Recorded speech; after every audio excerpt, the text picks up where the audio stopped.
You tired of the same old trap beat? Sometimes as producers, we need to step totally outside of the box. Well, today I'm going to be reacting to a new video by Navie D talking about making abstract beats. This is something a lot of producers want to explore, and I think we should check out this video to see what kind of tips and tricks we can get, adding my 2 cents to it so you get double the value. Let's get into it.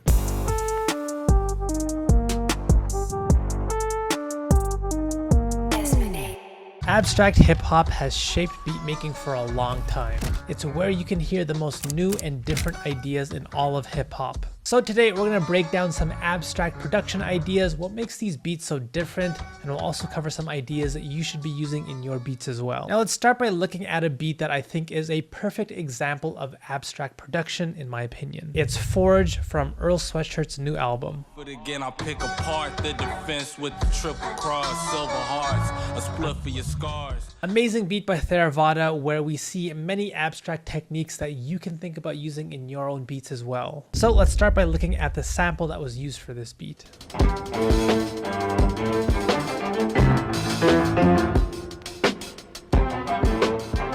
Already we see a unique idea with the sample choice. This isn't the typical soul or jazz sample that most producers would reach for. Instead, we have a sample from an Italian soundtrack. And using a foreign genre can instantly help you find unique textures that can help your beats stand out and feel different. So that's one abstract production idea that you can try to sample a foreign or just a different genre. And that's one thing that really gets me about some of the newer generation that is staying away from sampling and just using loops from, let's just say, independent musicians and loop makers, which is definitely fine. I enjoy those loop makers, especially the ones that really try to emulate the older styles of production. We're emulating a time period that we still have references for, so we can still go to the record store and get records from, you know, these different genres, these different labels, these experiences of creating music with multiple people at these different places in time.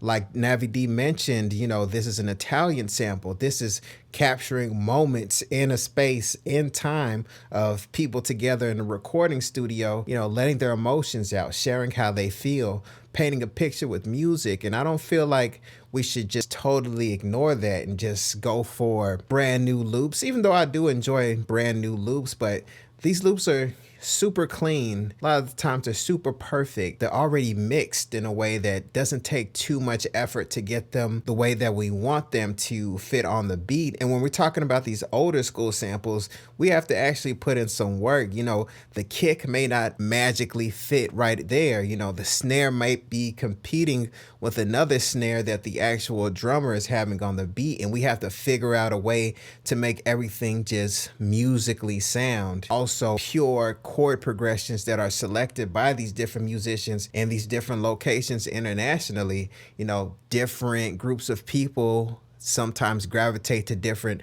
melodies, and what's familiar to us may sound foreign and different to other people, and what sounds familiar to other people may be foreign to us. You know, Timbaland used a lot of really unique samples and chopped them up in a way, and all these little bits and pieces of melodies and chops of instruments are all over the place. So don't be afraid to go out there and support your local music shop and go crate digging, which is a fun experience in itself. Go digging for cassettes, everything like that. You know, not everything is going to be on YouTube for you to just easily sample. It's an entire process of sampling from vinyl or sampling from cassette tapes. And it really puts you back in the space of the pure hip hop culture. You know, once you have that needle on the vinyl and you find that little part that just, man, totally sets you off, there's no other feeling like that. So definitely don't be afraid to do it, guys. And I definitely co-sign this point. But there's more to this beat than just unique sounds in the sample.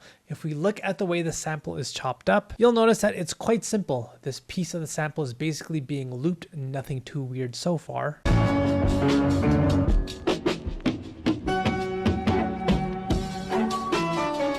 What helps this beat stand out is what's happening in the sample itself. Abstract hip hop often finds different ways to push boundaries, and in this beat, what helps this beat stand out is the drum structure. If this were a typical beat, you would expect to hear a drum pattern like this.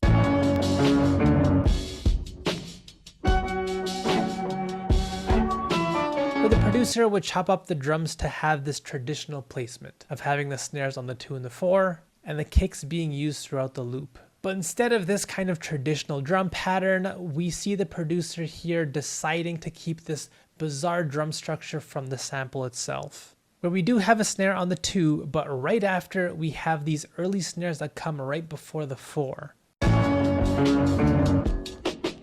Then after this, we get these wild sounding toms that come in, where we have absolutely zero kicks or snares playing during this time, and then we finally finish up with a kick and a snare.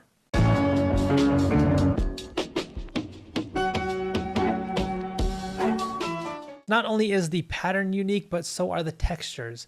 Toms are sounds that you don't typically hear used this much in hip hop beats, so this is yet another idea you can use for your abstract beats, to use unusual drum structuring and or textures. Yes, that is another aspect of sampling, is the drums itself. You know, to this day, I still enjoy having sample drums inside my production. You know, sometimes it's not readily heard to the ear, but there's a certain feel, there's a certain grit, there's a certain groove in life that comes from real drums that were recorded in a real studio, and I place it on my beat and add my additional drums on top of it just to give it that modern punch and that modern snap. You know, another thing that he pointed out was the drum timing.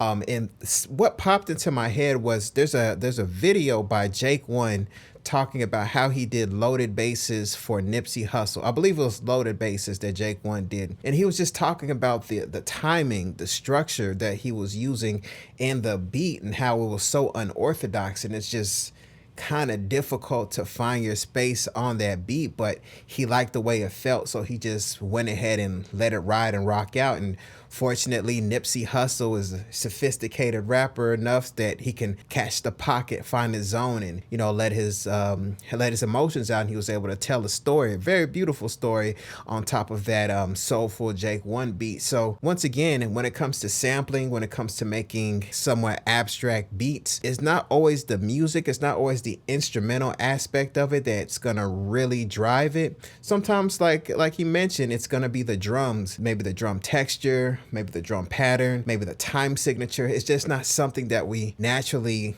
would gravitate towards ourselves if we're just cooking up right there in our DAW or on one of our machines. It's something that kind of has to be placed upon us, and then we kind of find a way to piece it together in a way that's going to still be pleasing to the ears of the recording artist. So when it comes to making these abstract beats, there's just so many different directions we can go in, and the possibilities are endless. The common problem that producers have is how to keep their beats interesting when using samples. Especially with how many abstract beats tend towards being loop-based, this can become a big problem for many producers. Well, look at how this problem is solved with this beat. You'll notice the sample is separated out. We have drums and we have instruments. And throughout the actual beat, drums get dropped or added at times, and at other times it's the instruments that get dropped or re-chopped, plus different effects are being added to the different layers at different times as well. So much is being done to these layers, and it's stem splitting that can help give you this ability to drop and add and re-chop sounds individually, which is yet another idea that you can use in your abstract beats, but with sampling in general as well, which is to separate your samples. Yes, stem separation is definitely a very underutilized way of making these unique and abstract beats. You know, I've only recently started getting into doing the stem separation and getting drums and instruments out of older school samples. You know, one thing I've actually found myself doing with the stem separation is just listening to the instrumentation and some of these older school music, and listen to how sophisticated these musicians were, man. Sometimes I've just been blown away, but just how the articulation of some of the bass lines and, you know, some of the melodies that were added to the music, and I can't quite hear it due to the fact of the the popular recording artist vocal on top of it, and it's usually like big and super memorable and having amazing songwriting. But once you get rid of the vocals and you just listen to the bare instrumental and, you know, hit the solo button, listen to different aspects, it's just like, it's mind-blowing, man. You could definitely tell that producers, man, really, especially back in the day, they really took their time to put the music together. It wasn't quick, it wasn't rapid fire, and a lot of the times it wasn't just one person producing the record. You had a drummer, you have a bass player, you have a guitar player, you have all these different ideas coming together to create these masterpieces. So even if you haven't gotten to the point of actually sampling the music, man, definitely take the time to just solo different aspects of a stem separated song and just listen and enjoy the artistry, appreciate the artistry and the sophistication.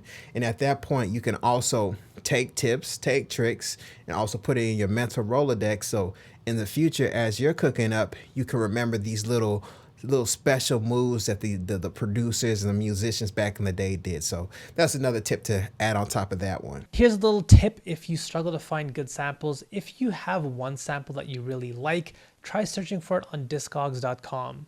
This is a website that shows you all the credits from any album that you search for. Here I will search for the same sample that was used in Forge, and you can see down here there's a recommendation section giving you more albums and songs you can try looking up and sampling. But another feature that's super helpful is to search by the label. From here we can use these filters. So I will look for more soundtracks from Italy, and let's say from a year that's late in the 70s. And I will search for this album on YouTube. Here is a sample that I found.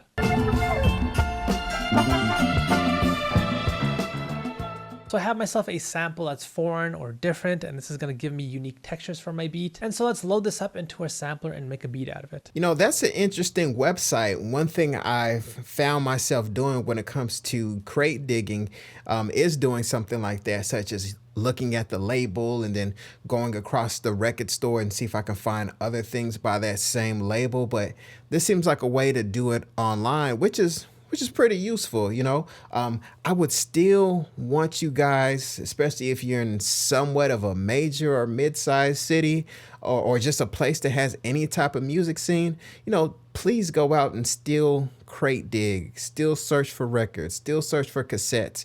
It's cool to do this. This is kind of a quick fix to just, you know, possibly get ideas out, just search for inspiration. I don't hate on it. I've done it myself, so I'm not saying this is, you know, I'm not bashing this technique. I'm just saying there's nothing like the real thing. Going out, putting on your clothes, just enjoying the scenery of a good quality record store. So, you know, this is definitely an alternative, but guys, please get out the house, touch some grass, and support your local music store. Now, like I mentioned, the first thing I want to do is separate these stems out. You can hear we have drums in this sample.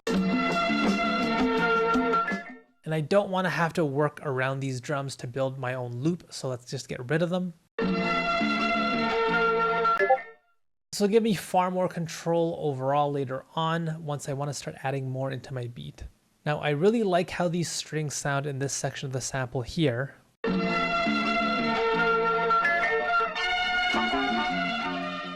I want to use these to create a very simple progression, but the problem is that the notes are a bit too fast moving. So I will slow the sample down and pitch it down slightly as well.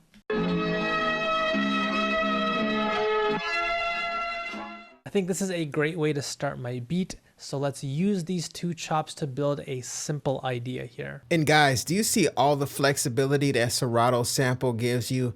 That's another reason that in my videos, you always see me bring up Serato sample and say, if you're not using Serato sample, I don't know what you're doing. Part of the reason is because I was a very early adopter. Literally, when it first came out, I had to be one of the first buyers because I saw all the features and I was like, oh, this is what I always wanted. So yes, I'm glad to see I'm not alone. I see a lot of producers using it.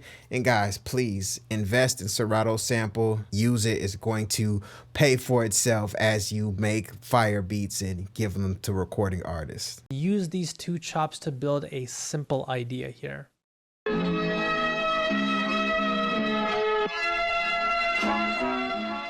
Now, one thing that I like trying to do with string samples like this is layering them. This can help create a much more dense, full sounding loop if your sample sounds a bit too thin. So here I will clone this sample out. And then for the second layer, I will pitch this down one full octave and just play the exact same pattern.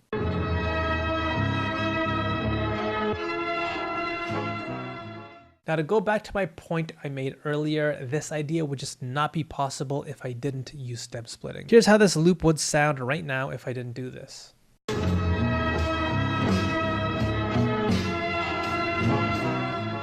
Not only are these drums in the way, they are playing a bizarre rhythm. Thankfully, stem splitting has helped me fix both of these problems. Next, for this beat, I will clone this sample out a third time. And this time I will use stem splitting in the opposite way. I will isolate the drums from the sample and use them to build my own drum pattern.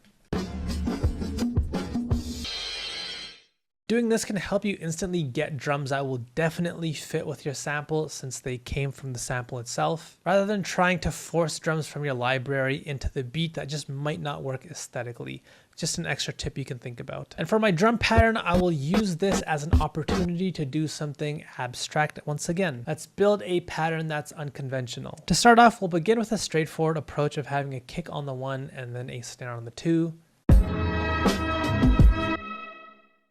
I do find that if I start my drum pattern off too bizarre, too fast, it becomes much harder for the listener to gain any sense of actual rhythm. So I usually wait to get weird a bit later on in the drum pattern. Next, I will place a snare down early here and then put a kick on the 4 instead of a snare that would typically go here, followed up by a snare partway through the beat. Then for the next bar in this drum pattern, I found these toms within the sample here. So I'm going to get wild with these toms. And then finally finish up the drum loop in a more conventional way for the very last beat.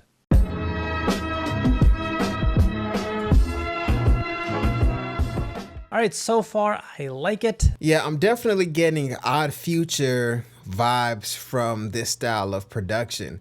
You know, the first thing I thought of when he mentioned using drums from the sample and the sample matching the texture, I really started thinking about, you know, how resourceful producers were back in the day with just taking these little itty bitty chops of sound and just having to chop and just making it into a full beat. And, you know, that's kind of close to this style of thinking. Like, we have this technology, and even though we have this technology, that doesn't mean we have to run to different drum patterns. We can use what's already there. And that's not to say that sometimes there's a beautiful contrast that can occur whenever you do use, you know, samples from one record and drums from another record. That definitely does happen.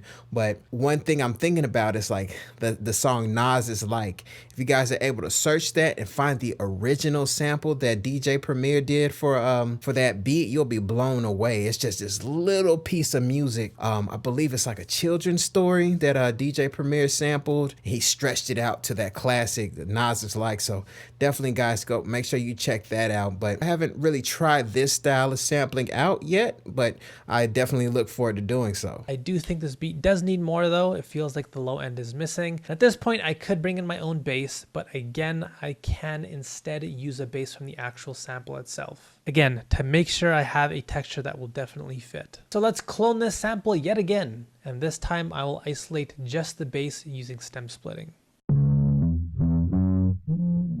And I'll look for a tone that sounds clean and stable. And then I will turn on keyboard mode, letting me play this like an instrument. Now, since I don't have a musical ear, I will just use Note Grabber here to figure out what this note actually is, because I have no idea.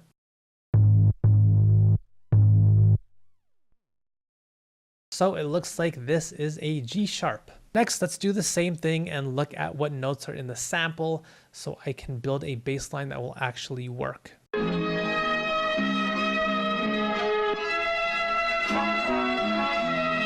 All right, so the first root note down here is a G sharp, then it goes to a C sharp, and then a D.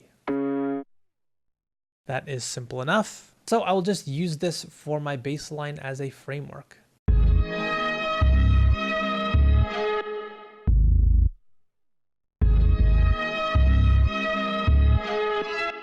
Then for the second bar, if we look at what the sample is doing, we don't have any low end root note down here. So let's see what note this string up here is playing. And it looks like it's an E.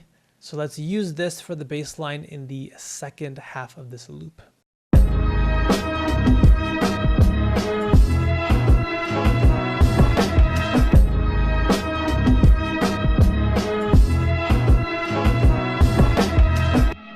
Now, there's a couple of things I'm thinking with that bass line.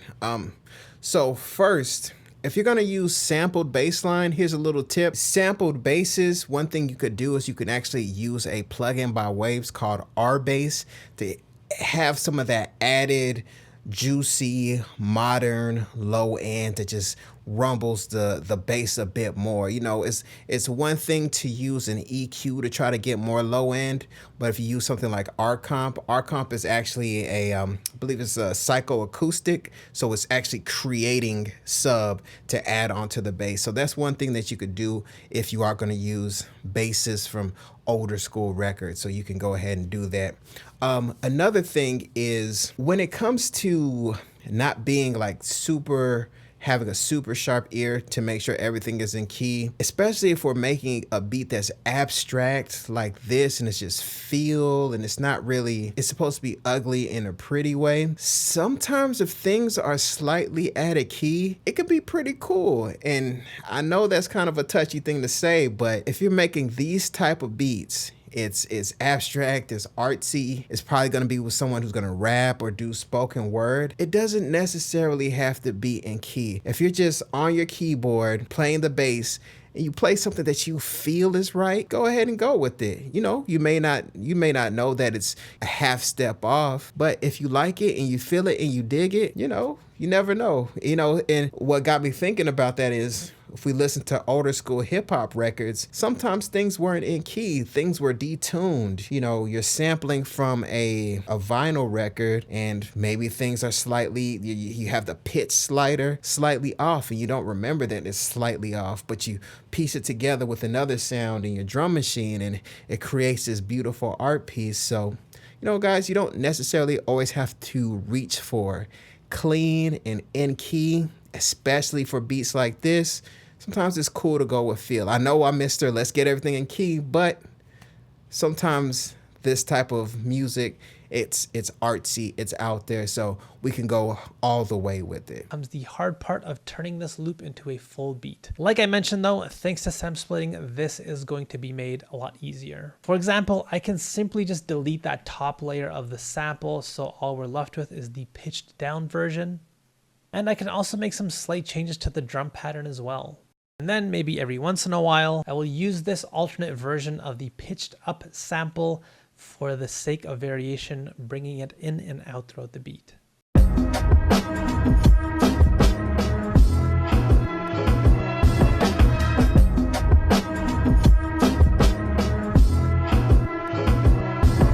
Thanks to stem splitting, this is giving me enough variation of this loop to keep the beat interesting. And those are some tips that you can use to make abstract beats. All right, so there we go. Definitely had a few tips and tricks in there that I learned, a few things, man. I could definitely use that the next time I cook up. So I enjoyed this video, lots of good game, and I hope you guys did too. If you enjoyed this video, make sure you hit like and subscribe. My name is Desmond A, and I'll be back with more great videos. Peace. Desmond.